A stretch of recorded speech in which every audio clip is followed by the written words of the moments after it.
The story of Christopher Columbus. The years went on. In another part of Italy, a boy named Christopher was growing up. His father's name was Columbus, and he was a weaver, making wool into cloth. Christopher helped his father with the work, but he did not want to be a weaver.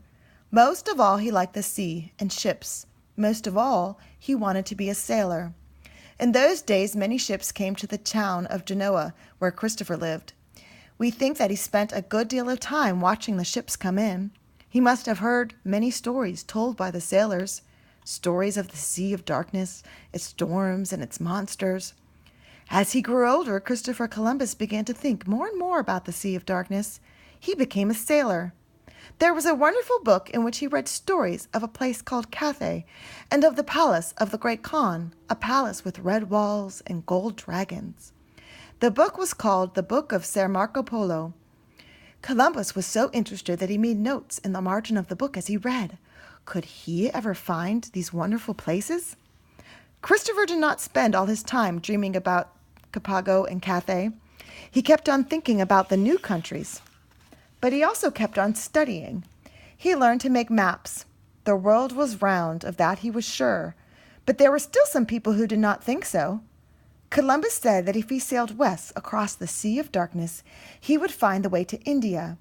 He might even find Marco Polo's country in the island of Capango. This was a strange idea because almost everyone else believed that to go east, one must sail east. Columbus went from palace to palace, trying to find someone who would believe in his plan. He even went to Portugal and to England, but the kings of those countries would not listen to him. He went to Ferdinand and Isabella, king and queen of Spain. Spain was at war, and the king and queen did not have time to think of lands across the ocean. Columbus waited. As the years went on, his red hair grew white. Part of the time he stayed at a monastery with his little son Diego. After a long time, one of the monks at the monastery wrote to Queen Isabella, and she began to be interested in the plans of Columbus. She helped him to get money and ships. There was not much money, and there were only 3 small ships, but Columbus was glad to have any ships at all.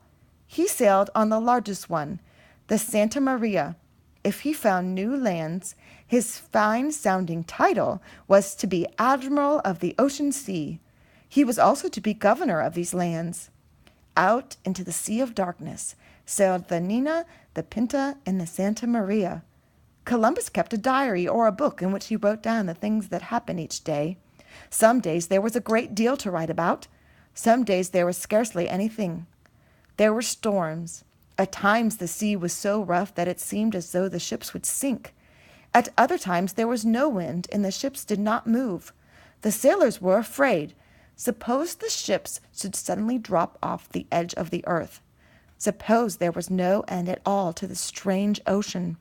Suppose a fearful monster should come up out of the water and swallow them. Almost anything might happen on the Sea of Darkness. On and on sailed the ships, and still there was no land. The sailors grew tired and angry. Their admiral, they said, was foolish to go on. There was not much fresh water left and very little food. It would be better to go back to Spain. But the admiral would not turn back. At last the sailors saw a white bird that they were sure was a land bird. A few days later, the captain of the Pinta called to Columbus that he saw land. Everyone on the ships knelt and thanked God. It had been a mistake, and there was no land. The sailors began to grumble again. Columbus talked to them and showed them how foolish it would be to turn back now that they had come so far. Days passed, and then the sailors saw a branch with red berries floating on the water. Land must be near. Everyone was excited. This is a very long chapter, so I'm going to stop here, and I want you to narrate to your parents what happened in this chapter.